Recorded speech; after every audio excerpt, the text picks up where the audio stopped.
these ones are a touchy one, guys. We've got a mother-in-law who's acting weird. It's titled, The Mother-in-Law Incident. Story time. My husband Steve and I have been married for 3 years, and things are great. Well, mostly great, except for one small issue. His mum, the mother-in-law. Let me just say that she is a lot. Like, she's the kind of person who calls my... Oh, this is disgusting. She's the kind of person who calls my husband her baby in public and still refers to him as the girl he married. I'm not a fan of that. I prefer the term wife. Sandra. Keep calling me the girl he married and I'll start referring to you as the old hag that birthed him. How about we do that? Anyway, last weekend, she invited us over for tea. Now, this isn't usual behaviour. She does this thing where she'll invite us over, but it's never to just chill or it's never a casual meal. So, we show up and immediately I can tell something is off. First, she gives me that look. Ugh. You know, the one that's half smile, half, I'm judging you for your entire existence. I hate that energy. I never understand when mother-in-laws just can't accept that their child is happy. Weird vibes. Then she pulls me aside and says, I hope you don't bring any of these fancy salads you always make. Steve doesn't like kale. What do you fucking know about your Steve? Best friend. I need to stop saying best friend. I don't know where this has come from today. Just because Steve doesn't like kale doesn't mean that I don't like kale and everyone else here could not like kale. Why are we bringing up kale so much in this situation? Also, is kale that much of a fancy salad ingredient? I'd go as far as to say not.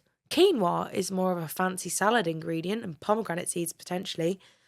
First of all, when have I ever bought over kale? And second, Steve eats kale all the time. But sure, lady, tell me about my own husband. Snaps to that. We sit down. She's playing hostess, making passive-aggressive comments like, oh, I guess you don't cook much, do you? It's hard to keep a man well-fed these days. Has Sandra got a husband? Because if he's walking around looking like a skinny-ass rake and not a well-fed man, then maybe we should be looking inwards here, Sandra. Strange.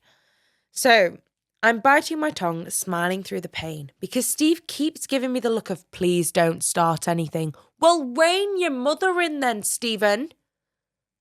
Sort her out.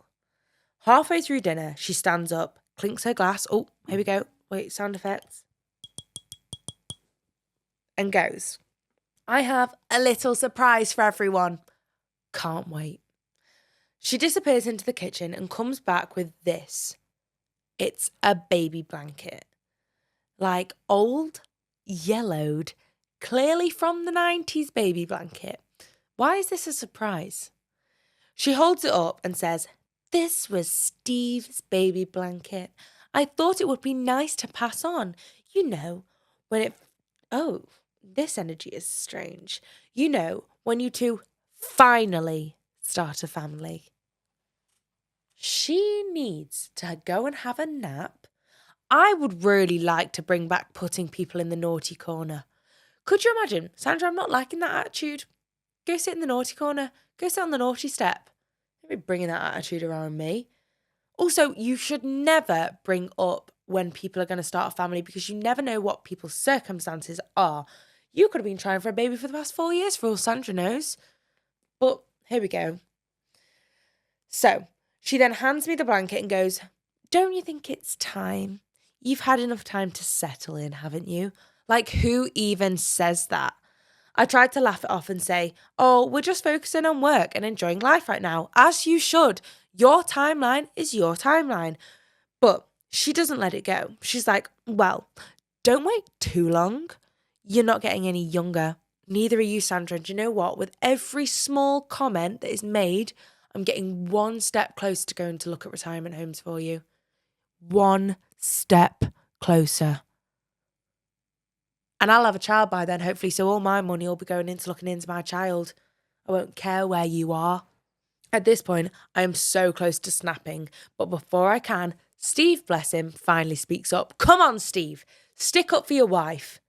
He goes, Mum, we're not talking about this right now. Let it go. In the words of Elsa. Okay, did you hear that, Queen Elsa? We're letting it go, Sandra. I hate people like this. She starts fake crying. I'm just trying to be helpful. I don't want to die without holding my grandbabies.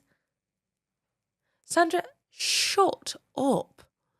Shut up. Steve's an only child. Because if not, this is a lot of pressure on one person. At this point, I'm texting my friend under the table like, girl, you've got to get me out of here. After tea, she pulls Steve aside when she thinks that I'm out of earshot and says, you know, I've always thought you'd end up with... Oh, Lord. I've always thought you'd end up with someone a little bit more traditional. Play Labour by Paloma Paris. Is that a name? Paris Paloma? We are not in the era of women just being here to make babies, all right? We can do whatever we want in our own time, and she should know that as a woman herself. You should never be rushed to do anything. You should never be expected to have children in a certain time frame or at all. You could be wanting to adopt, okay? And adopt a child that doesn't need a baby blanket. Ugh. Someone who shares our values, she says. What even are our values? Steve defended me, of course, but I can't stop thinking about it. Like, do I confront her or do I let it go? Is this just what being married to a mama's boy is like forever? Right. Here's the situation here. Sandra needs to take a step back, and I think that should come from Steve.